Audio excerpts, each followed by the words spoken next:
अंजलि मिश्रा, स्वागत है आपका हमारे चैनल में। बता दें कि इस वक्त पहले चरण के मतदान के बाद और दूसरे चरण के मतदान से पहले अखिलेश यादव की बौखलाहट इस वक्त चरम पर पहुंच गई है। या यूं कह सकते हैं कि समाजवादी पार्टी के अध्यक्ष अखिलेश यादव को हार का डर सता रहा है। आखिर ऐसा क्यों? आपको बता दें कि अब अखिलेश यादव जहां पहले ईवीएम पर आरोप लगा रहे थे, कह रहे थे कि निष्पक्ष चुनाव नहीं हो रहा है, वही अखिलेश यादव अब बीएसपी पर भी जो है तंज कस रहे हैं। बीएसपी पर भी आरोप लगा रहे हैं और कह रहे हैं कि बीएसपी इस वक्त चुनाव में इसीलिए है कि वो भाजपा को जिता सके। जी हां, बिल्कुल सही सुना आपने, अखिलेश यादव की यही बोली है और यही जो शब्द है, इन शब्द का इस्तेमाल वो बीएसपी के लिए कर रहे हैं। क्या कुछ कह रहे हैं वो आपको जरा विस्तार में बता देते हैं। बता दें कि समाजवादी पार्टी के अध्यक्ष अखिलेश यादव ने अभी हाल ही में बहुजन समाजवादी पार्टी पर जमकर निशाना साधा है। अखिलेश ने कहा है कि बाबा साहब अम्बेडकर के रास्ते से भटक गई एक पार्टी इस वक्त मैदान में है जो सिर्फ और सिर्फ समाजवादी पार्टी का वोट काटने के लिए है। उन्होंने कहा कि समाजवादी पार्टी को पराजित करना उनका एकमात्र उद्देश्य है। समाजवादी पार्टी के प्रत्याशियों के समर्थन में जनसभा को संबोधित करते हुए उन्होंने पूर्व मुख्यमंत्री अखिलेश यादव ने कहा कि समाजवादी पार्टी को भाजपा हराने के काम में जुटी है, लेकिन एक ऐसी भी पार्टी है जो सपा को रोकना चाहती है। वह पार्टी बाबा साहेब अम्बेडकर के रास्ते से भटकी हुई पार्टी है। अखिलेश यादव ने आगे कहा कि बीएसपी जो है वो इस वक्त चुनावी मैदान में इसलिए है क्योंकि वो जीतना नहीं चाहती।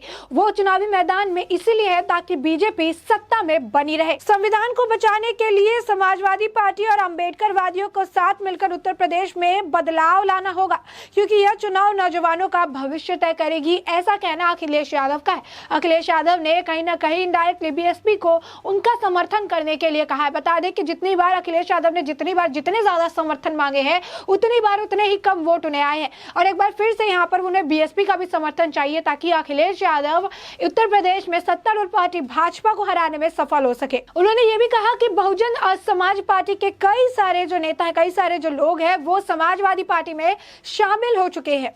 उन्होंने कहा कि 2021 से 2017 के दौरान सत्ता में रहने के दौरान दलितों को और हितों के बारे में वो सोच रहे थे और इस दौरान आपको बता दें कि बहुजन समाजवादी पार्टी की मायावती ने ये बात 2017 और 2021 के दौरान कई बार दोहराई थी कि अखिलेश यादव जो है, जो समाजवादी पार्टी है, अपने सत्ता में रहने के दौरान उन्होंने दलितों की अनदेखी की, उन्होंने बहुजन समाज की अनदेखी की, उन्होंने दलित जो लोग हैं उनके खिलाफ काम किया, उनके विरुद्ध काम किया। वहीं बता दें कि अखिलेश ने अपनी बात के पक्ष में संत रविदास नगर का नाम पिछली सपा सरकार द्वारा भदोही करने का हवाला दिया। पिछले विधानसभा चुनाव में जीतकर आए बीएसपी के 19 से ज्यादा विधायक जो है वो समाजवादी पार्टी के साथ जुड़ गए हैं। महंगाई को लेकर भी सरकार पर अखिलेश यादव हमला बोलते नजर आए और कह रहे थे कि बीजेपी के लोग कहते थे कि गरीब हवाई जहाज से चलेंगे, लेकिन जब से सरकार आई है डीजल पेट्रोल इतने ज्यादा महंगे हो गए हैं कि गरीब की गाड़ी और नौजवान की मोटरसाइकिल भी नहीं चल पा रही है। वहीं आपको बता दें कि पहली बार नहीं है जब अखिलेश यादव ने कहा कि बहुजन समाज पार्टी को और समाजवादी पार्टी को एक साथ आकर जो है उत्तर प्रदेश चुनाव में एक साथ खड़े होकर एक दूसरे का समर्थन करना चाहिए। इससे पहले भी कई बार जो है इसी तरीके से वो न्योता दे चुके हैं मायावती को और ऐसे में उनको किसी भी तरीके का कोई फायदा इसमें मिलता हुआ नजर अब तक तो नहीं आया है, जो साफ तौर पर यह बताता है कि समाजवादी पार्टी के हालात इस वक्त कैसे हैं। अब ऐसे में आपको बता दें कि चुनावी माहौल है और पहले चरण का मतदान उत्तर प्रदेश में हो चुका है और पहले चरण के मतदान में जिस तरीके से बीजेपी की जो पोलिंग बूथ थी वहां पर जो भीड़ देखने के लिए मिली, जो जन सैलाब देखने के लिए मिला, वहीं दूसरी तरफ BSP Samajwadi party Congress booth थी, वहां पर जिस तरीके से सन्नाटा पसरा हुआ था, इससे ये बात साफ होगी कि पहले चरण के मतदान में लोगों का रुझान किस तरफ है। और कहीं ना कहीं पहले चरण के मतदान में रुझानों को देखते हुए अब अखिलेश यादव तिलमिला गए। अब अखिलेश यादव को परेशानी हो रही। पहले चरण के मतदान के दिन आधा दिन भी शुरू नहीं हुआ था, आधा दिन भी कह सकते हैं कि पूरा नहीं हुआ था, तभी से उन्होंने ईवीएम पर दोष देना शुरू कर दिया, क्योंकि सोशल मीडिया पर लगातार समाजवादी पार्टी के खेमे में जो सन्नाटा था वो पसरा हुआ था, उसकी तस्वीरें वायरल हो रही थी और इसे ही देखते हुए ईवीएम को दोष देने का काम शुरू कर दिया गया। यही नहीं, अखिलेश यादव के तरफ से, समाजवादी पार्टी की तरफ से से मुख्य चुनाव आयोग को एक पत्र भी भेजा गया जिसमें ईवीएम खराब होने की शिकायत की गई। साथ ही साथ जो बैलेट पत्र है उसमें जो है सील को लेकर भी उन्होंने कंप्लेन की। उन्होंने कहा कि इसको ठीक तरीके से बंद नहीं किया जा रहा है और ऐसे में निष्पक्ष चुनाव नहीं हो सकता। निष्पक्ष चुनाव के लिए इन सभी चीजों को सुनिश्चित करने की जरूरत है। तो इस तरीके से वो बात कहते नजर आए थे। अब ऐसे में अगर इन सारे कड़ियों को एक साथ जोड़कर देखें तो ये बात समझ आती है कि समाजवादी पार्टी और साथ ही साथ समाजवादी पार्टी के अध्यक्ष अखिलेश यादव को इस वक्त हार का डर सता रहा है। और हार का डर इस कदर सता रहा है कि पहले ईवीएम पर निशाना बोल रहे थे, भाजपा पर शुरुआत से निशाना बोल रहे थे, फिर ईवीएम पर निशाना बोल रहे थे और उसके बाद अब जो है वो बीएसपी पर भी निशाना बोल रहे हैं। बीएसपी को लेकर भी कह रहे हैं कि बीएसपी का एकमात्र लक्ष्य जो है वो समाजवादी पार्टी को हराना है, एकमात्र लक्ष्य समाजवादी पार्टी को रोकना है, उस समाजवादी पार्टी को जो कि भाजपा को सत्तारूढ़ पार्टी है उत्तर प्रदेश में उसे हराने की कोशिश कर रही है। साथ ही साथ उन्होंने ये भी कहा कि जो बहुजन समाज पार्टी है वो इस वक्त बाबा भीमराव अंबेडकर के रास्ते से भटक गई है।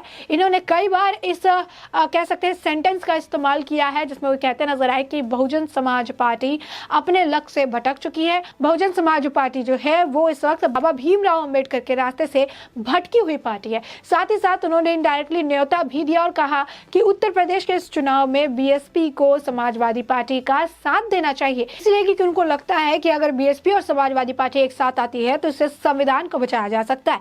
जी हाँ, इसे लेकर उन्होंने कहा था कि संविधान को बचाने के लिए समाजवादी पार्टी और अंबेडकरवादियों को साथ मिलकर उत्तर प्रदेश में बदलाव लाना होगा। उन्होंने यह भी कहा कि उस पार्टी से कई लोग यानी बहुजन समाजवादी पार्टी से, बहुजन समाज पार्टी से कई सारे जो लोग हैं वो समाजवादी पार्टी में शामिल हो चुके हैं। आपको बता दें कि आंकड़ा जो है कुछ 19 विधायक का है जो समाजवादी पार्टी में शामिल हो चुके हैं। अब ऐसे में Samajwadi party indirectly Bahujan Samaj party को अपनी तरफ लाने की कोशिश कर रही है क्योंकि उन्हें लग रहा है कि बहुजन समाज पार्टी जो है वो कहीं ना कहीं जो बीजेपी है उसको सत्ता में बनाए रखने के लिए काम कर रही है और समाजवादी पार्टी को रोकने का काम कर रही है क्योंकि वो नहीं चाहती है कि समाजवादी पार्टी जीते। यानी कहीं ना कहीं अखिलेश यादव को हार का डर अभी से ही सताने लगा है और उन्हें लगता है कि हार को लेकर जो बहाने हैं वो अभी से तैयार करना उन्होंने शुरू कर दिया है। चाहे वो ईवीएम पर दोष देना हो और चाहे वो भाजपा पर दोष देना हो, चाहे वो गलत तरीके से फर्जी वोटर लाने की बात कही जाए हो, चाहे वो बीएसपी पार्टी को भी इसमें खींच रहे हैं और कह रहे हैं कि बीएसपी भी भाजपा को कहीं ना कहीं सत्ता में बनाए रखने की कोशिश कर रही है। तो ऐसे में अब अखिलेश यादव के सामने कई सारे सवाल है। पहले तो ये कि बीएसपी भी अगर भाजपा को समर्थन करी है तो कहीं ना कहीं भाजपा में कोई तो बात होगी जिसकी वजह से बीएसपी भी समर्थन कर रही है। अखिलेश यादव के हिसाब से ईवीएम मशीन खराब थी, उसके बाद भी जो बूथ थे जहां पर भाजपा के बूथ थे वहां पर जिस तरीके से लोगों की भीड़ थी वो भी चीख चीख के कह रही थी कि पहले चरण का मतदान किस तरफ गया। और साथ ही देश के प्रधानमंत्री नरेंद्र मोदी ने भी अपने भाषण में कई बार ये चीज कही कि पहले चरण का जो मतदान हुआ उसके बाद से जितने भी विपक्षी दल है उनके नेताओं के चेहरे शाम तक लटके हुए नजर आए, ईवीएम पिक के ऊपर जो है दोष मरते नजर आए क्योंकि हमें पता है कि पहले चरण के मतदान में उत्तर प्रदेश की जनता ने हमें आशीर्वाद दिया है और काफी जो है उत्साह देखने के लिए मिला है। साथ ही उन्होंने ये दावा भी किया कि इस उत्साह को देखते हुए इस बात से तो मैं श्योर हूं कि ये उत्साह जिस तरीके से दिखा है ऐसे में जो उत्तर प्रदेश का ये चुनाव चल रहा है इस बार बीजेपी की सरकार भी बनेगी और साथ ही साथ पुराने सारे रिकॉर्ड भी तोड़ते हुए जो है सरकार बनेगी। यानी इस वक्त बीजेपी को काफी ज्यादा जो है सीटें आने के दावे देश के प्रधानमंत्री नरेंद्र मोदी जी करते नजर आए। अब ऐसे में यही चीजें जो है यही बातें समाजवादी पार्टी को जो हजम नहीं हो रही, उनके पेट में दर्द हो रहा है और समाजवादी पार्टी के अध्यक्ष अखिलेश यादव ने अभी से अपना पिटारा जो है शिकायतों का वो खोलना शुरू कर दिया है। पहले चरण का मतदान अभी हुआ ही है और दूसरे चरण का मतदान कल होने वाला है और इससे पहले ही अखिलेश यादव की आप कह सकते हैं कि परेशानियां बढ़ती नजर आ रही है। अब ऐसे में इसे लेकर क्या कुछ बयानबाजी होती है आने वाले वक्त के साथ साफ हो जाएगा, लेकिन इन पूरे मुद्दे पर आपकी जो भी राय हो हमें कमेंट सेक्शन में कमेंट करके जरूर बताएं।